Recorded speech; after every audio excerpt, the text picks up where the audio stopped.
In today's podcast, we're going to be discussing inside the mind of a cheater, why they do it, and who they target. Gary, thank you for the upbeat topic today. Appreciate it, buddy. Okay, I'm glad you're being honest. Tell everybody listening how excited you are to talk about this topic today. Well, we just had another really fun podcast. I'm like kind of in a good mood. I'm ready to go. And I'm just like, oh, cheating is so heavy and it's awful. And even before this, we were just talking about how we can't believe that people can still cheat even in this day and age. Like, how would one even, with social media and technology and everything, but it's still such a big problem. Oh my God. It's wild.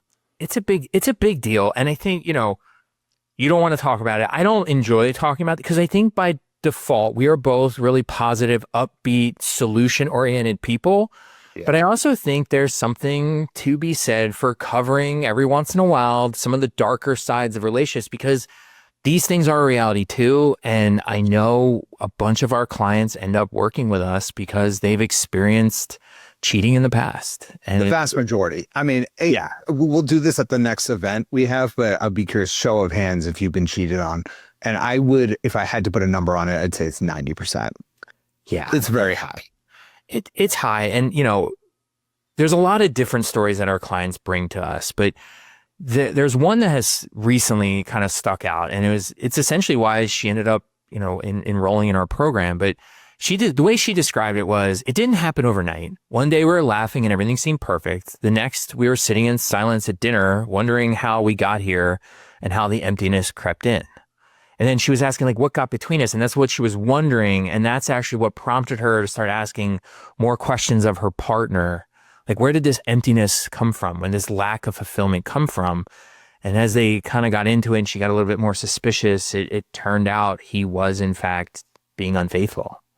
And it's such a violation. It's such a betrayal because we all expect that love should be perfect. It should be simple and should be always amazing. And except it isn't, right? And so you should believe that love is all of these things. And so it makes it hard to see it coming when you encounter somebody who does betray you. But I also think, all affairs aren't created equal. Some of them are like one night stands, a short little tryst. Some of them are out circumstance and convenience. Others are long calculated affairs. And so the cool, interesting part about cheating is that it's one of those areas that relationship science really has spent a decent amount of time and energy looking into. And so there's lots of bad relationship behaviors out there. Cheating happens to be one of the worst. And so that's what we're going to talk about today. And again, uplifting, super uplifting and positive. But why do people cheat? Who's most likely to get cheated on? And then a last little bit about how to catch a cheater. Well, and I think most of our clients, are single and looking for love when they work with us. And when we're single, we kind of focus so much on dating, we forget about relationships. And something that I've heard you say is that intimacy tends to start with an explosion, but if it ends by erosion, right? It ends with a lack of maintenance in the relationship. And that maintenance is so important, which is why, really, you started here at Love Strategies, because we not only want to focus on dating and how to date, how to flirt, how to meet high value, high caliber guys, but also how to maintain those relationships. Because it's really easy to have the simple brain of she cheated on me, she's just a cheater. He cheated on me, he's just a cheater. But it's much more nuanced and complicated than that. And in many ways, people don't typically cheat just for sex. They cheat for the emotional connection. So that's really what we're going to be diving into, is just kind of breaking this down so that we can have an incredible relationship where cheating would be unfathomable. You wouldn't even think either of you to want to cheat because the relationship is so strong. That's what I think is one of the best things about what we do at Love Strategies. It's not just about finding a relationship partner. It's about keeping those high quality, fulfilling relationships going strong. Because what's the point of getting into a relationship if it's just going to blow up in 3 months? It just doesn't make any sense. Gary, can I just riff for a second? Sure. Because I saw a dating coach out there, I will not name names, but she's like, I promise, my guarantee is I'm going to find you the man of your dreams in 6 weeks. Right? You're going to be in a or sorry, let me actually rephrase it. It wasn't even the man of your dreams. You'll be in a relationship in 6 weeks. And I thought to myself, how dumb is that? Mm-hmm. Anyone can be in a relationship in 6 weeks. I mean, there are some homeless people down the street. If you want to be in a relationship, not to get too strong. There's Joe sitting at the bar right now playing Keno, drinking, and Keno's our kind of gambling thing in Massachusetts here. I don't know if do you guys have Keno? No, they do not. Okay. Just to fill that, I thought everyone had Keno, but yeah, it's where you kind of gamble at the bar and whatever. Oh, but you can find Joe. What's that? Sounds productive.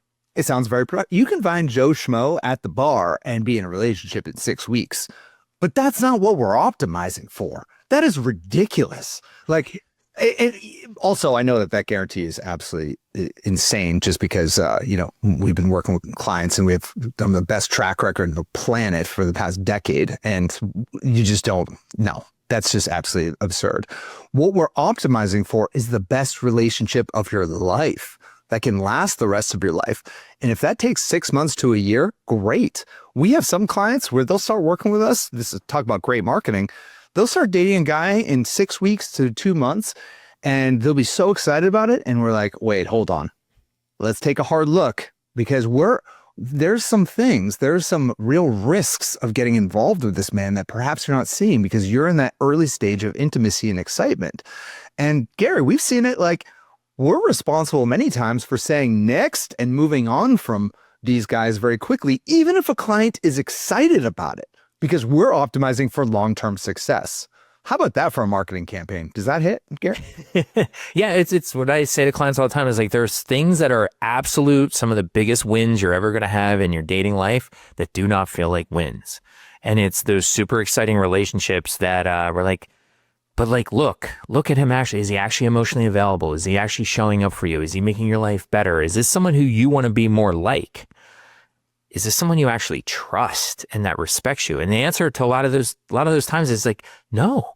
It's exciting, but it's not any of those important things. And we'll suggest getting out of those relationships because it frees you up to find the amazing relationship you really deserve. And that's what it's all about, because you want a relationship that's amazing, not with somebody who cheats on you. Because let's be honest, unfortunately, the cheater guys are out there, and it's important to be aware of who they are, why people cheat, and what it all means so that you can avoid some of these issues. And so there's a ton of research about who cheats, and we're not going to have time to get into all of those things. So what I want to do is highlight something that recently came out. Recently, as in like the last month. And so there's some data that shows certain guys and women in certain types of jobs are more likely to cheat.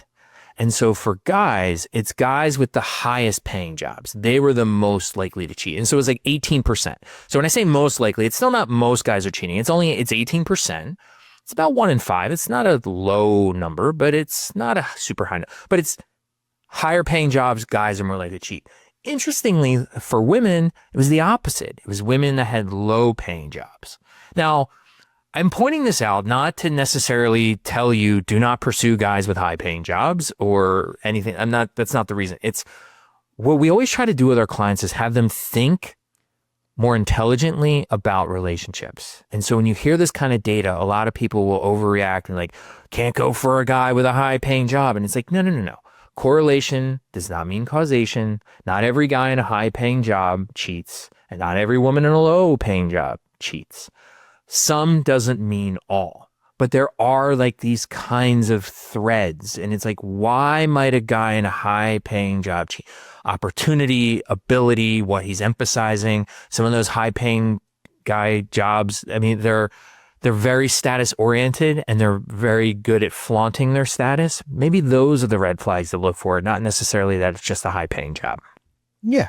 I mean, look, power is attractive to women, and that is not uncontroversial. If you think that that's controversial to say, I would take a hard look at that. It's, a guy who has power, prestige, and status and is able to flaunt that's attractive to women. And so guess what? If a man has women throwing themselves at him, he's going to be more likely to cheat than some Joe Schmo who's got no opportunity to cheat.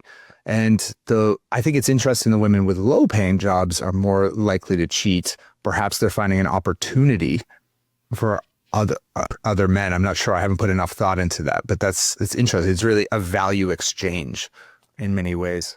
Yeah, and it might be like, a sense of like upwardly mobile, right? Like in the sense of like if you're at a lower paying position, you're probably not also cheating with a guy who's also in a low paying position, would be my guess. And that's pure speculation. But I think it just goes to show this idea of cheating and what goes into it and who does it. It's more complicated. It's not simple, right? And I think that's what I think is fascinating about relationships is it's not straightforward because, what clients often ask, they'll say, Dr. Gary, why? Why did he cheat?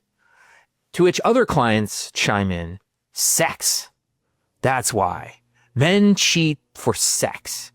And I think it's the most common reactionary response, like, that's why people are cheating. And the research really shows not really, that it's an oversimplification. Now, of course, at the same time, guys are not cheating to not have sex, but it's not, right? It's not like, hey, I'm going to go cheat and like, let's never have sex. That's not it. It's just not the primary motivation. And so this research is actually from a friend of mine, came from the same research lab, but they sampled basically 500 cheaters to understand why they did it. And they came up with 8 different reasons. I'm not going to go through and belabor all the different reasons, but it's like things like anger, how they felt about themselves, not feeling like they were in love, commitment, sexual desire was one of them, but it's also like feeling neglected and just simply the power of the situation, like the opportunity was there. And so I think there's just something to be said for understanding the multifaceted reasons why people cheat. Relationship therapist Esther Perel, what she says, the reason guys or anybody cheats is people cheat to feel alive. People cheat to feel a sense of freedom, and breaking rules is a way to recapture that independence. And so I think when you start looking at all the different reasons why people cheat, it also clues you into all the things you want to make sure you're paying attention to in your relationship. Yeah. Well, I mean, your friend's research study, the number one motivation was anger. And if there's a lot of anger in the relationship, it typically comes from unresolved anger. And look, in relationships, if you're not getting angry at some point at your partner, then you're not human, right? There's just going to be moments where you're just like, if there's like a very foundational emotion at anything. And I'm not a very angry guy, but like every once in a while, it's just like something comes up in you. But a healthy relationship allows you to resolve those challenges and those feelings. And if you're in a relationship where it just is constantly just being pushed under the rug and that rug just continues to kind of fold up, you're going to trip on the rug into the arms of a man or a woman. It's just someone else. It's cool. Really worked through this analogy. What do you think about that? You're just walking on the rug, you trip, you're like, oops, I fell into someone else's arms. Oh my gosh. I was like, that's really good. Like the trip, the bunching up the rug, the tripping, and then the falling into the arms. Oh, sorry. Very unprofessional for me to like laugh out loud, literally, but that's hilarious. I mean, hey man, I got to make a cheating podcast a little bit fun, but it really is true with a lot of these situations where it just comes down to the relationship. It's very, very rare that it's just some guy who's like, I need to be with just another woman or 2 or 3 other women to just get all my sexual needs desired. Yeah. Is that a part of it? Yeah, but it's perhaps for some, but it's very low on this list and much more to do with the actual relationship.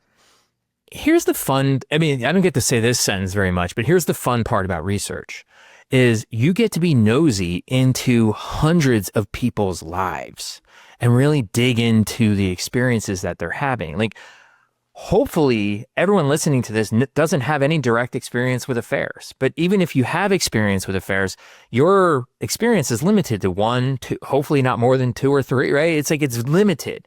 But the researchers, they're talking about 500, so you get a real sense of generally how this thing goes. And so here's just a couple like little tidbits that I found interesting.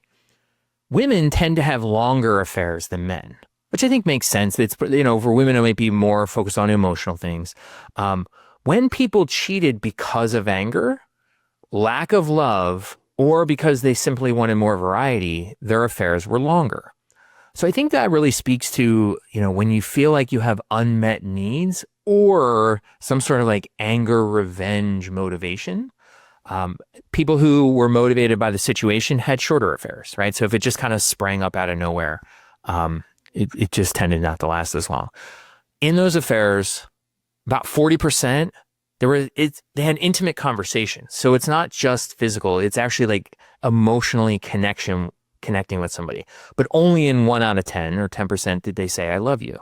Now, it wasn't all about sex. Most of the time, what people were doing are kissing and cuddling. That's most of the cheating that went on.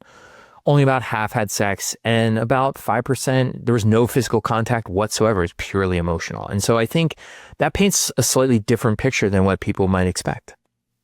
Yeah. It's interesting. Emotional cheating is a very real thing, right? When you're not getting your emotional needs met and you feel like you've connected with someone else on a much deeper level, it can manifest into a lot of kind of clandestine behavior and kind of behind the scenes and doing things that if your partner knew you were doing it, your partner would be very, very upset about it. And that's definitely a part of cheating. Yeah. And I think one of the things I found most fascinating about this research finding is, to me, like, cheating's all about not getting caught. Like, that's why it's cheating. Like, when you're doing something wrong, like you're doing something wrong to not get caught. And a lot of times we do things wrong because we think we're not going to get caught. But what they found was, like, actually some people really seemed like they wanted to get caught. Right? Which seems contrary to the point, but it's like some cheaters just weren't that careful.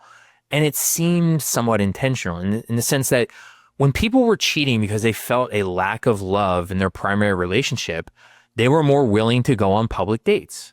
Like, they went out more. They took their affair on the road, right? They went out to dinner, went out to the movies. And it's almost like it's this like weird call for help or inability to do anything in any other way. It's like, I can't really talk to my partner. I can't get our relationship right. So I'm going to cheat and see what happens. Right. Well, Gary, like, I know this is old news at this point, but the CEO of that company who got caught at the Coldplay concert was just insane. But did you see his press release that came out as a result of that? It was so ludicrous because he's like, I'm sorry for what I did to my family, yada, yada, yada, the standard, probably written by ChatGPT. But at the same time, Coldplay really needs to look at their privacy standards for people at concerts. And I think they need to take a hard look at putting people on camera at concert. It's like, dude, what are you doing? You went to a concert with your HR, your VP of HR, or whatever it was. You were completely out there in the open. What? You wanted to get caught and you're blaming Coldplay? Right. Like, come on, man. It's like saying the problem with me robbing this bank was the security cameras. That was the real problem here. In my mastermind plan, this was the problem. But I think this is like, did he on some level, maybe he doesn't recognize this, you kind of want to get caught. Like, you're not being secretive about it. And what they found too was people who were cheating because of lack of love were more willing to kiss their affair partner in public, engage in more public displays of affection. And it's just like, some of it might be they want to get caught, but maybe it's also that because they're not getting their needs met in their primary relationship, they almost feel justified. They feel a little less guilty about what they're doing. And we don't know the CEO of the Coldplay thing, but it's like, what's going on? And like, he can't be a dumb guy. And she was cheating too. Like, they're not dumb. It's like, so what's motivating that? And like, to me, that's what's fascinating about psychology is like, you got smart people doing something that ostensibly to all of us outsiders is like ridiculously stupid. So what's going on? I didn't know she was cheating as well. I think so. Okay, maybe I thought she was cheating too. All right, Gary, here's what we got to do. We need a podcast series of like cold cases or like an investigation series and bring on some of these people. If we can get that guy, the CEO, on the pod, what do you think? What do you think? I mean, I would love to do that. That would be, I don't think he would do it. No, I do not think his publicist would allow him to come on Love Strategies and talk about why it is he cheated. No. And why he did what he did. But look, at the end of the day, just a quick plug for those of you who have gone through terrible relationships and they weren't really working out a lot of times it stems from just kind of choosing the wrong partner and not knowing how to maintain the right relationship with the right partner. And so if you're looking for some help in this area of your life to navigate this with a strategy, just head on over to lovestrategies.com. We have a step-by-step training on the homepage of the website that can walk you through what we call the 7 little love steps. Once you understand these steps, they are designed to protect your heart through the dating process. And once you kind of understand this strategy and moving slow throughout the dating process, we can see a lot of these red flags before they become a major problem 10 years down the line in relationships. So again, that's lovestrategies.com. I would check that out. That can help you out a lot while you're going through the dating process so that you don't end up with a guy at a Coldplay concert that is with his HR director. Oh my God. Oh God. What a mess. So, How's that? Another plug.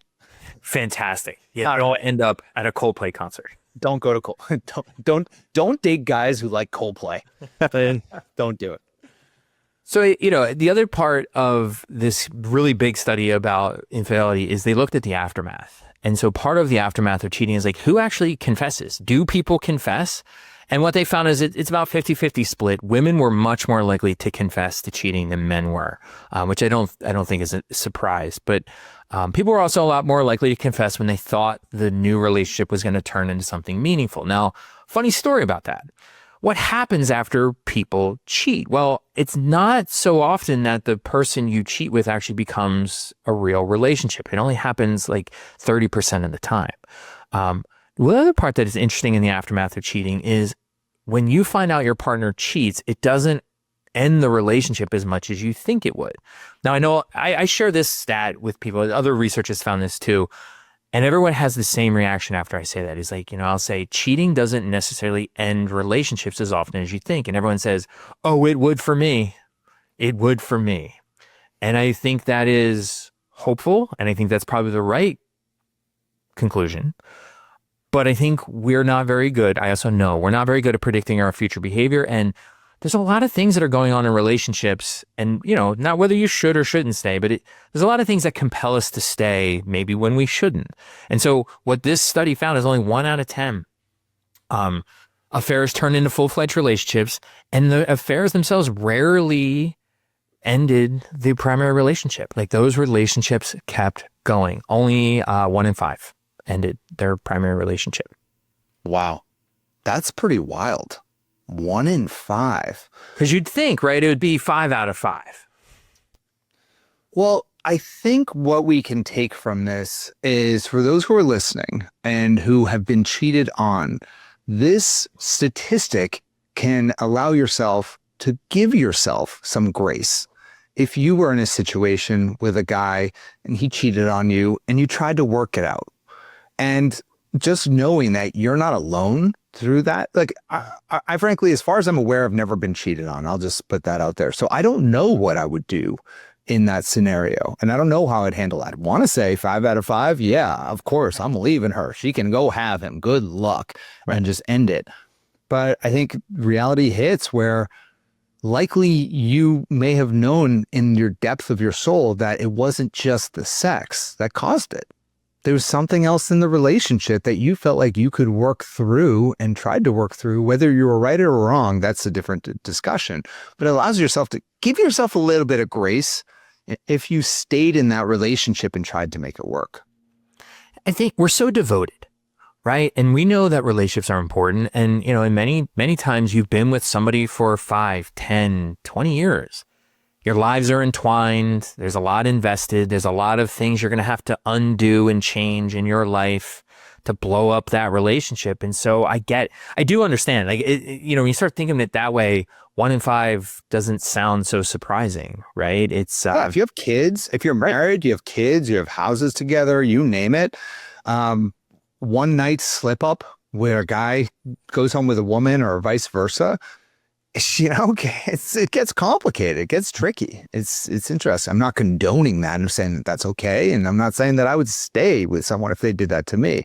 But it certainly gives a perspective and allows yourself to, again, like, don't be so tough on yourself. But I think it also shows something that I think I'll pat ourselves on the back here a little bit is that we're really good at is like not allowing people to oversimplify things.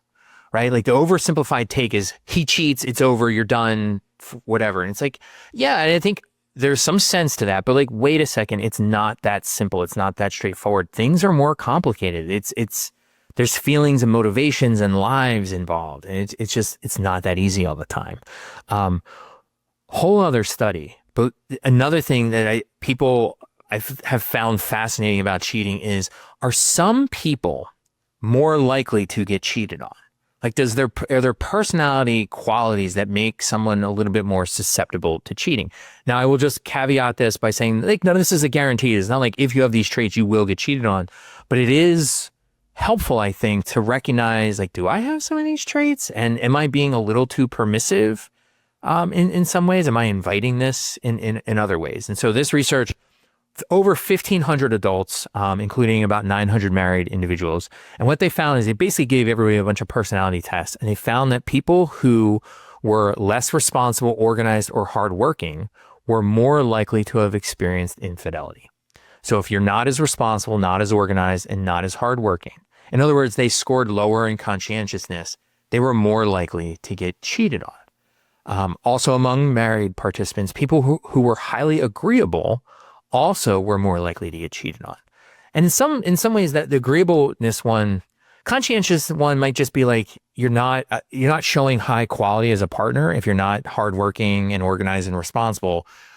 With the agreeableness one, you might just be being too nice. You're too warm and forgiving.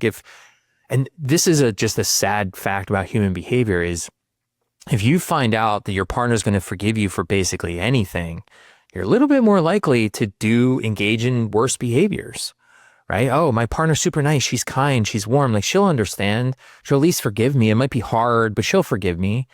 Forgiveness and being too forgiving isn't as kind and caring as you think sometimes. Yeah. I mean, I see it as hard versus soft. If you're really soft in your relationship, you might not have the same level of standards as someone. I'm just picturing the woman who's like, nothing's getting by me. If you do anything, you're done. Lorena Bobbitt type stuff. Let's go. Chippity chop. Chop it off, buddy. It's not happening. You're like, I'm not cheating on you. I'm chopping.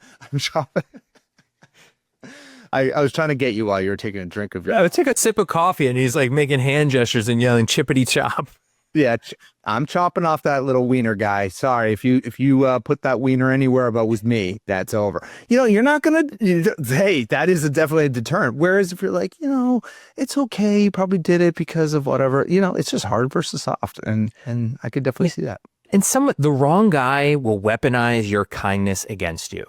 Yeah. And I say that very specifically that way, is like the wrong guy, because not the vast majority of men are not like this, but we've seen it. Like, you encounter a dark triad, narcissistic type of guy, he will weaponize your kindness against you. And it's just cautionary tale.